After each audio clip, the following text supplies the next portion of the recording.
Magsisimula ang series na ito sa isang digmaan sa pagitan ng mga sundalo ng imperyo at ng grupo ng mga rebelde.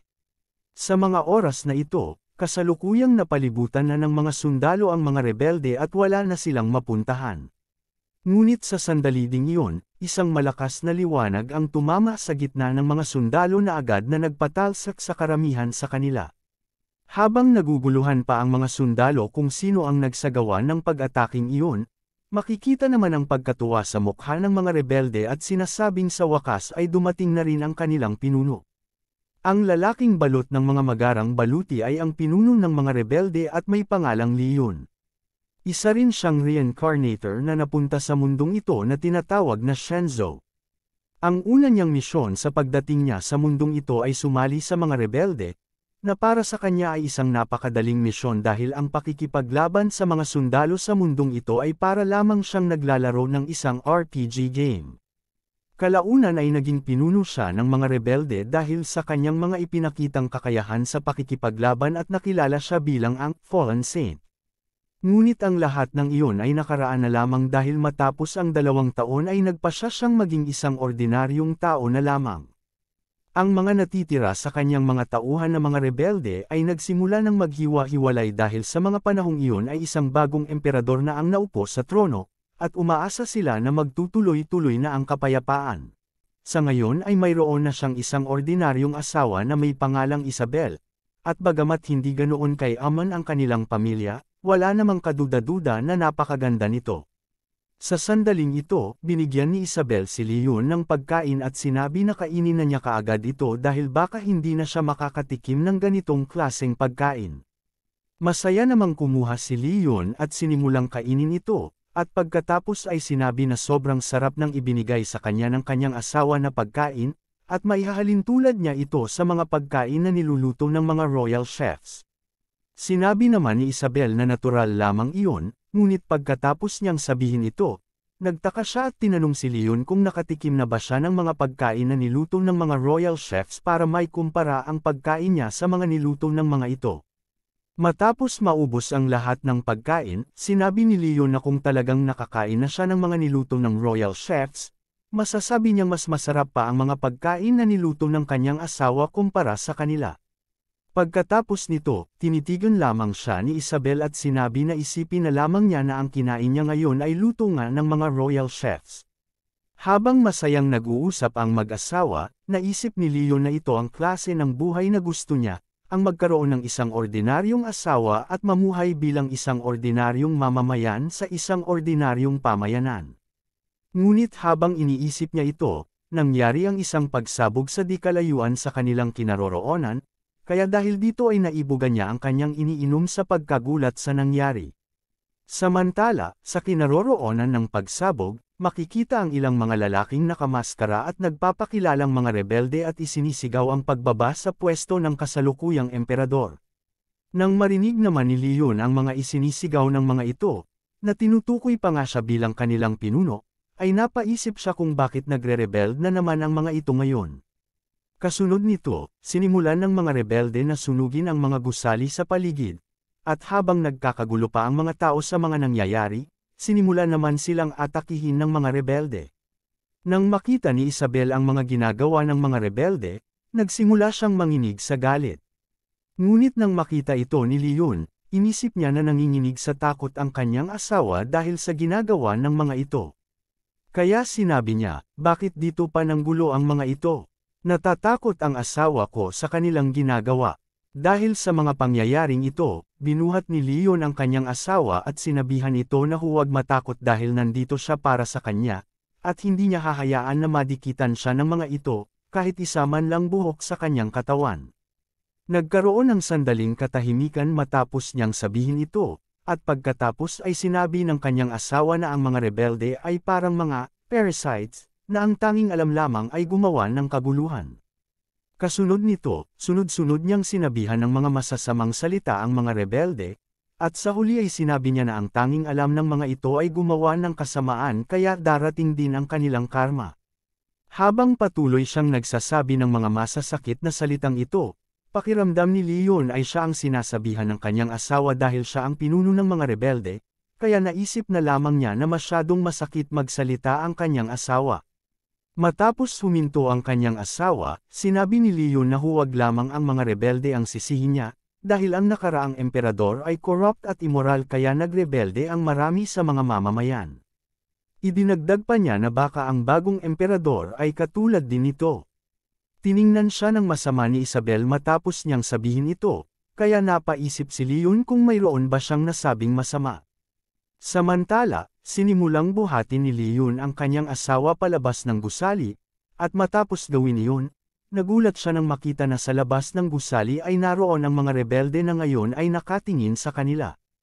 Nang mapansin naman ni Leon ang nakakatakot na tingin ng mga ito, sinabi niya sa kanyang asawa na huwag matakot at magtago lamang sa likuran niya.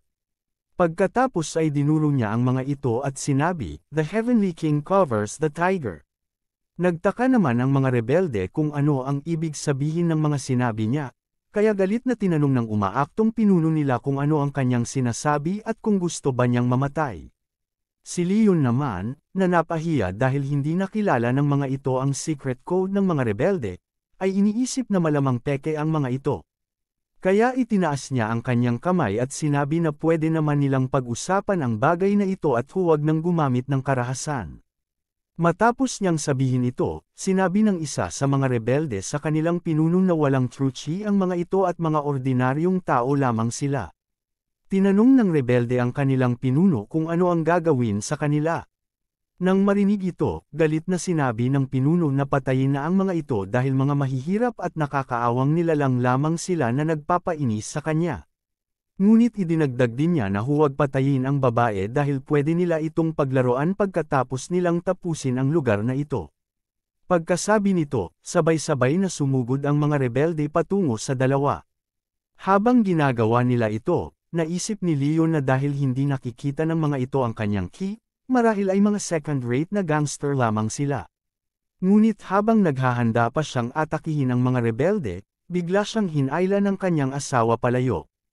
Kaya naisip niya na hindi siya dapat gumawa ng sobrang laking ingay, kaya sa dulo ng kanyang mga daliri ay nag-ipon siya ng maliit na enerhiya at sinabi sa sarili na hindi dapat malaman ng kanyang asawa na siya ang pinuno ng mga rebelde. Pagkatapos nito, pinakawalan na niya ang kanyang naipong enerhiya sa kanyang daliri patungo sa mga sumusugod na rebelde. At sa sandaling mangyari iyon, nagkaroon ng isang napakalaking pagsabog sa gitna ng bayan, na nagsitalsikan at nawasak ang lahat ng kasuotan ng mga rebelde na umatake sa kanila. Mukhang hindi sanay ang ating bida sa mga maliliit na atake, dahil ang kaunting enerhiya na iyon ay halos wasakin ng buong kalye na nadaanan ng kanyang atake. Samantala, matapos masaksihan ni Leon ang pagkawasak na nagawa niya, napaupo siya sa pagkagulat at iniisip na marahil malalaman na ng kanyang asawa ang kanyang sikreto. Ngunit sa kabila nito, sinubukan pa rin niyang magpalusot at sinabi sa kanyang asawa na mukhang sinuwerte sila dahil tinulungan sila ng isang eksperto, kaya nakaligtas sila ngayon. Kasabay nito, makikitang mabilis na tumatakbo patungo sa kanilang direksyon ang ilang mga sundalo ng imperyo, at nang makarating sila sa kanilang kinaroroonan, sumigaw ang pinuno ng mga ito at sinabing imbestigahang mabuti ang buong lugar at hulihin ang lahat ng mga tao na nandito. Suriin din ang lahat ng sulok na pwede nilang pagtaguan. Si Leon, nang makita ang mga sundalong ito, ay sinabi sa kanyang asawa na mukhang sa kulungan sila matutulog ngayong gabi. Samantala, abala naman ang pinuno ng mga sundalo sa pag-iimbestiga sa nangyaring pagsabog kanina. Iniisip pa nga niya na ang kalsada ay gawa sa napakatigas na materyales, ngunit napakadali lamang itong nasira ng atake. Sa sandaling iyon, isang tao lamang ang kanyang naisip na maaaring makagawa nito. Ngunit nang tumingin siya sa paligid, nagulat siya nang makita niya ang mag-asawa, lalo na ang babae, dahil nakilala niya kung sino ito. Pagkatapos nito, inutusan niya ang kanyang mga tauhan na magkahiwalay na imbestigahan ang babae at lalaki. Kasunod nito, agad na dinala ng mga sundalo si Leon palayo kay Isabel. Sinasabing hindi niya kailangang mag-alala dahil magiging okay lang siya at babalik din siya kaagad. Samantala, ang mga naiwang sundalo ay agad na lumapit kay Isabel, at pagkatapos nilang gawin ito, sabay-sabay na lumuhad sila, tinatawag si Isabel na kanilang Majesty. Nanatiling walang emosyon si Isabel at tiningnan lamang sila. Pagkatapos ay nagsimula na ang mga sundalo sa kanilang trabaho at hinuli ang mga lalaking nagpakilalang mga rebelde na nanggugulo kanina sa lugar.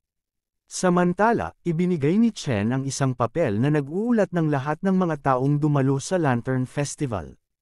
Nang tanungin ni Isabel kung lahat na ba ng dumalo ay nandito na, kinumpirma ito ni Chen, sinasabing lahat ay nakaulat na. Naisip naman ni Isabel na bagamat nandoon siya nang mangyari ang insidente, hindi niya nakita kung sino ang gumawa ng atake. Habang iniisip niya ito, sinabi ni Chen na nalaman na niya ang pagkakakilanlan ng mga taong nanggulo kanina. Sinabi niya na ang mga ito ay mga gangster sa loob ng Kapitolyo at binayaran sila para magpanggap na mga rebelde. At sa kanyang hinala, ang mga miyembro ng aristocratic families ang may kagagawan nito. Nang marinig ito, biglang naging seryoso ang ekspresyon ni Isabel at tinanong kung nakakasigurado ba siya. Kinumpirma naman ito ni Chen, sinasabing kauupo pa lamang niya sa trono, kaya ginagawa ng mga aristocratic families ang mga bagay na ito para makontrol siya. Sandaling natahimik si Isabel matapos marinig ito, at naisip na ginagamit ng mga aristocratic families ang mga rebelde upang mapasunod siya sa kanilang mga nais.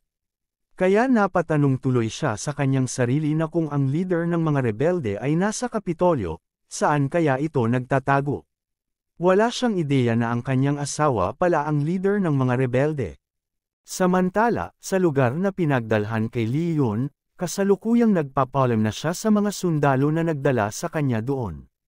At habang nagpapasalamat siya sa kanila, sinabi pa ng mga ito sa kanya na kung mapapadaan siya sa lugar na iyon, huwag siyang maiyang kumustahin sila. Pagkatapos nito, naisip ni Li Yun na kakaiba ang mga sundalong ito dahil napakabait nila sa kanya. At sa halip na tanungin siya sa mga nangyari, ipinaghanda pa nila siya ng masasarap na pagkain.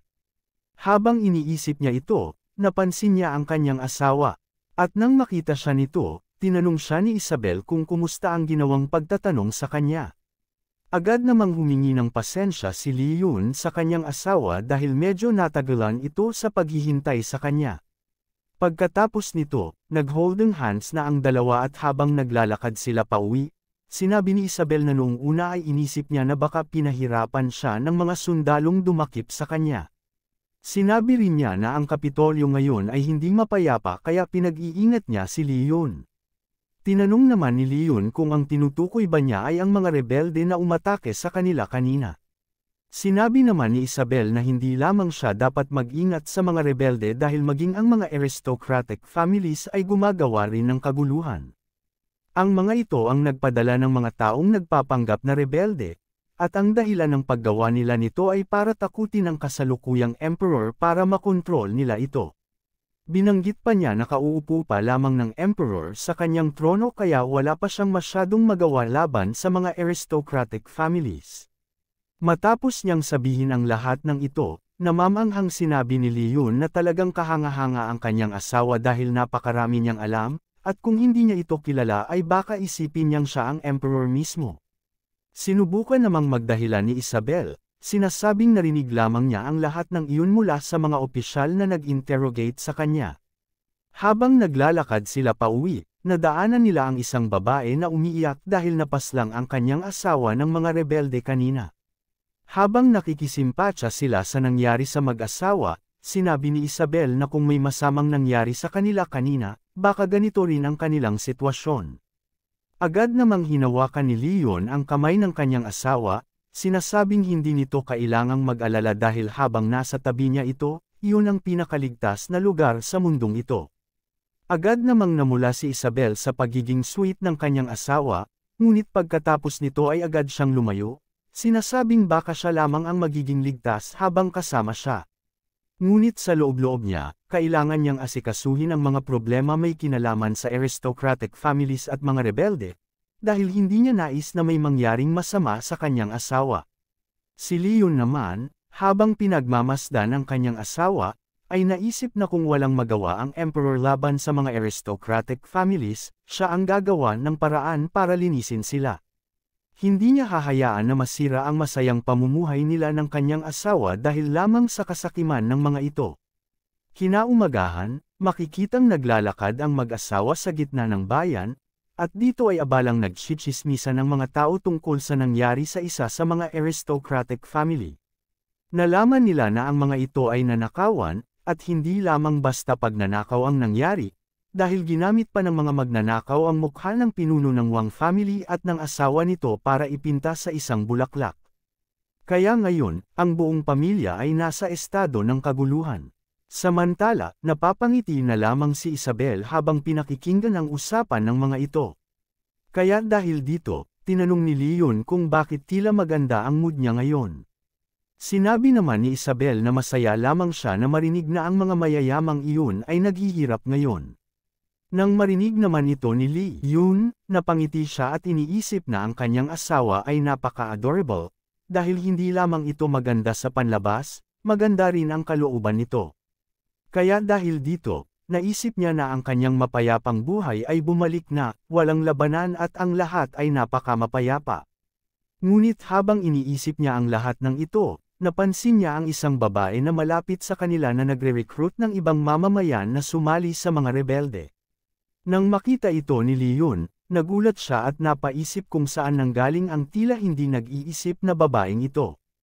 Ngunit kasabay nito, napansin din niya na may malaking hinaharap ang babae, kaya naramdaman niya ang matalim na tingin ng kanyang asawa. Agad siyang nagpaliwanag kay Isabel, sinasabing nagkakamali siya ng iniisip dahil tinitingnan lamang niya ang babae dahil kainahinala ang kanyang mga kilos. Habang nag-uusap sila, napansin sila ng babae kaya agad silang tinawag, sinasabing ang araw na ito ay puno ng pag-asa. Nang marinig ito ni Leon, naisip niya na ginagamit pa rin ng mga rebelde ang nakakahiyang pang-akit na linyang ito, kaya naisip niya na kung alam lamang niya na mangyayari iyon, hindi na sana niya isinulat pa ang tungkol dito. Kasunod nito, galit na sinabi ni Leon na ipinagbabawal ang pagsasagawa ng ilegal na propaganda sa lugar na ito, kaya tatawag siya ng mga opisyal mula sa gobyerno para hulihin siya. Idinagdag pa niya na halatang-halata na siya sa kanyang mga ginagawa, kaya wala na ring silbi ang pagtatakip niya ng kanyang mukha. Ang babae naman ay lumapit kay Leon, sinasabing huwag siyang maingay dahil ginagawa lamang niya ito para takpan ang kanyang mukha upang kapag napansin siya ng Dog Emperor, hindi siya malalagyan ng isang wanted order.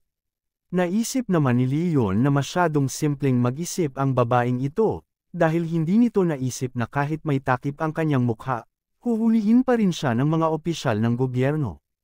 Samantala, si Isabel ay galit na mula sa likuran dahil sa pagtawag ng babae sa Emperor bilang isang Dog Emperor. Si Leon naman ay hindi malaman kung bakit parang nakaramdam siya ng panganib na nagmumula sa kanyang likuran. Ngunit habang iniisip pa niya ito, tila nakilala niya ang babae, kaya tinanong niya ito kung magkakilala ba sila. Kasunod nito, inutusan niya ang babae na tanggalin ang takip sa kanyang mukha dahil kahawig niya ang dating nangungupahan sa kanila na ngayon ay tumakas na sa kanyang renta. Dahil dito, kinabahan ang babae kaya agad niyang sinubukang i-distract si Leon, sinasabing mayroong magandang babaeng naghuhubad ng kanyang damit sa malapit. Hindi naman makapaniwala ang dalawa sa walang kwentang palusot ng babaeng ito, ngunit habang nangyayari iyon, bigla namang tumakbo ang babae. Napagtanto ni Leon na talagang ito nga ang babaeng tumakas at hindi nagbayad ng kanyang renta sa kanyang popahan. Ngunit bago pa makalayo, napatid siya ng isang bato at nagsimulang gamulong hanggang sumadsad ang mukha nito sa lupa.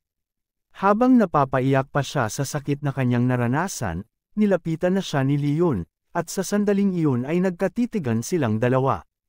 Kaya agad na inihampas ng babae ang kanyang ulo sa lupa, sinasabing patawarin na siya sa kanyang nagawa at nangangako siyang babayaran siya pag nagkaroon ng pera.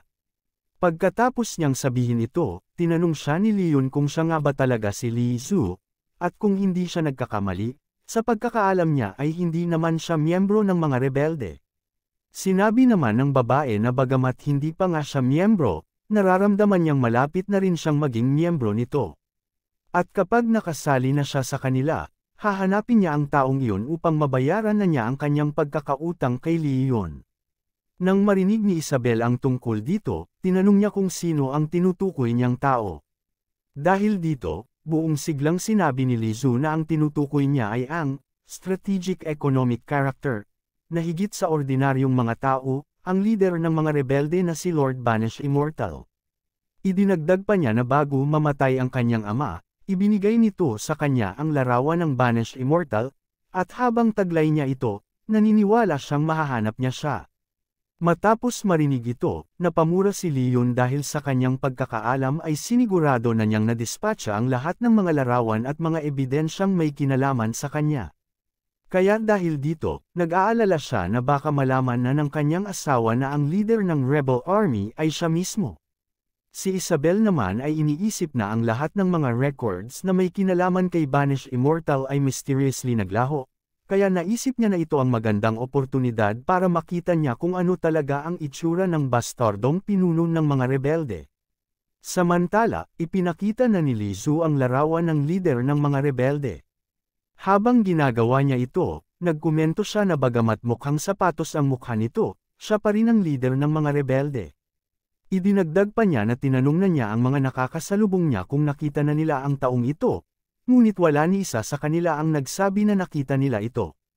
Hindi makapaniwala si Leon nang makita niya ang larawan at sinabi sa kanyang sarili na hindi niya alam kung dapat ba siyang matuwa o malungkot sa itsura ng larawang ito. Naisip pa nga niya na parang nakita na niya ang larawang ito noon. Si Isabel naman ay nagduda rin sa itsura ng larawan at napatanong pa nga sa kanyang sarili kung ganito ba talaga ang itsura ng leader ng mga rebelde. Ngunit habang iniisip pa nila ito, narinig nila ang mga tao sa paligid na sinasabi na dumating na naman ang mga rebelde. Sa kabilang banda, si Lizu, matapos marinig ito, ay ginamit ang kanyang pinakatatagong kakayahan na tinawag niyang Mirage. Nang makita ito ni Leon, naisip niya na mukha itong top mole dahil sinusubukan nitong magtago sa isang patpat. Hindi naman pinansin ni Lizu ang kanyang mga tingin at sa halip ay patuloy na sinasabi sa mga dumadaan na hindi nila siya nakikita. Si Leon naman ay hindi na nakatiis at tinanong si Lizu kung ito na ba ang kanyang ultimate skill, dahil kung ganoon, tila may tama siya sa kanyang utak. Kasunod nito, nakita ni Leon ang ilang mga tao na tumatakbo palayo sa lugar, sinasabing narinig nila na ang mga rebelde ay kasalukuyang nasa isang brothel sa malapit. Binanggit naman ng iba na ang rebeldeng iyon ay ang leader mismo ng mga rebelde, ang legendary Banesh Immortal. Ngunit nangatwiran ang isa, sinasabing ang mga taga-gobyerno ay hindi pa rin matukoy ang talagang kinaroroonan ng leader, kaya para sa kanya ay isa lamang itong malaking joke. Nang marinig ito ni Leon, napaisip siya kung sino ang rebeldeng tinutukoy ng mga ito, at naisip din niya na marahil ito ay isa sa kanyang mga dating kasamahan. Samantala, sa loob ng brothel, makikita ang isang lalaki na kumakain ng karne. Habang ginagawa niya ito, nilapitan siya ng isa sa mga babae doon, tinanong kung talaga bang tinatrato niya ang kanilang brothel bilang isang ordinaryong restaurant. Pagkatapos nito, sinimulan siyang akitin, sinasabing pwede siyang magtalaga sa kanya ng ilang mga babae para magbigay ng extra service. Kaya pagkatapos nito, tinanong siya kung anong klaseng babae ang gusto niya. Masaya namang tinanong ng lalaki kung talaga bang matutulungan siya nito sa kanyang mga nais. Agad naman itong kinumpirma ng babae, sinasabing kahit ano pa ang kanyang tipo, may hahanap niya siya ng akmang babae para sa kanya. Pagkasabi niya nito, sinabi ng lalaki na kaya siya napunta sa brothel nilang ito ay dahil naghahanap siya ng isang lalaki. Pagkasabi niya nito, labis na nagulat ang mga babae, tinatanong kung seryoso ba talaga, siya na ang kanyang tipo ay lalaki din. Abangan ang susunod na kabanata. Maraming salamat sa lahat ng mga nanood.